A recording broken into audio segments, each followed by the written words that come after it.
世界中的社会简报由6度简报团队制作。朱利安尼诉讼中最令人不安的指控。英国独立报。纽约市前市长、前唐纳德·特朗普律师鲁迪·朱利安尼 （Rudy Giuliani） 遭到了一名前助手的1000万美元性侵犯和骚扰诉讼。在周一向曼哈顿最高法院提交的民事诉讼中，前雇员诺埃尔·邓飞 （Noel Dunphy） 声称，他于2019年1月开始为朱利安尼先生工作，担任账外业务发展总监和公共关系顾问。此后遭到性虐待，经常纠缠性行为、酗酒，并受到种族咆哮。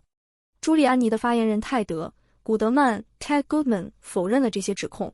他说，朱利安尼是长一生的公共服务不言而喻，他将寻求所有可用的补救措施和反诉。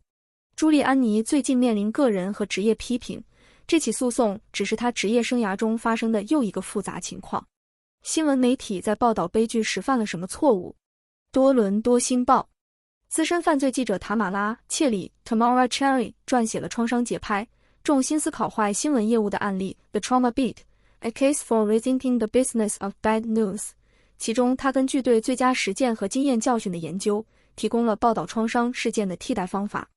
Cherry 发现，虽然在某些情况下，幸存者受益于暴力犯罪的新闻报道，无论是寻求正义还是提高对枪支管制或驾驶障碍等问题的认识，许多其他幸存者和受害者家属希望媒体机构考虑他们对隐私的需求，并避免在此类事件发生后立即出现情绪声音咬合。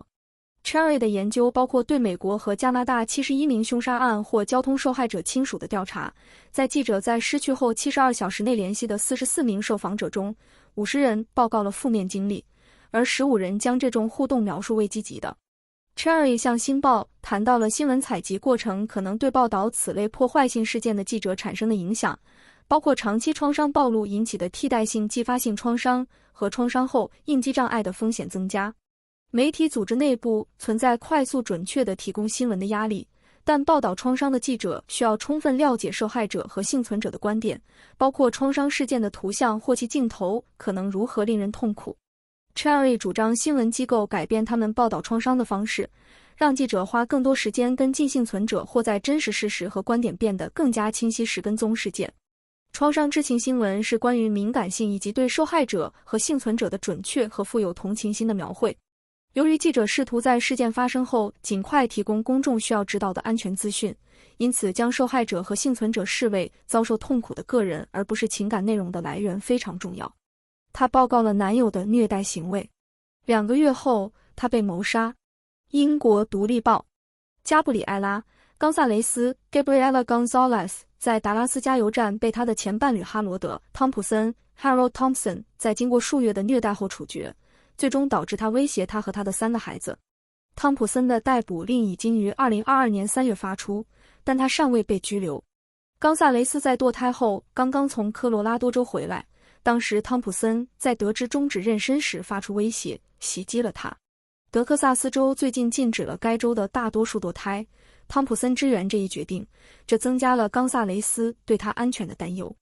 该州的镇压性堕胎制度使冈萨雷斯前往另一个州组织该城市。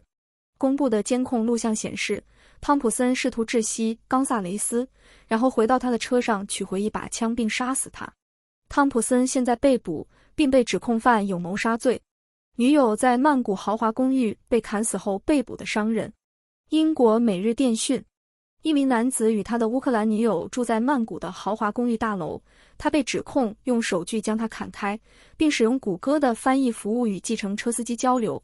他要求说明肢解他的尸体，相当于约35英镑44美元。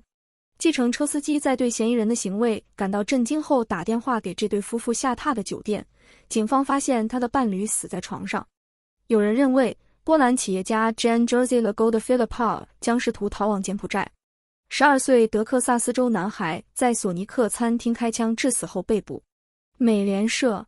一名12岁男孩因谋杀令被捕，与周六晚上在德克萨斯州基恩市枪杀一名 Sonic Drive-In 员工有关。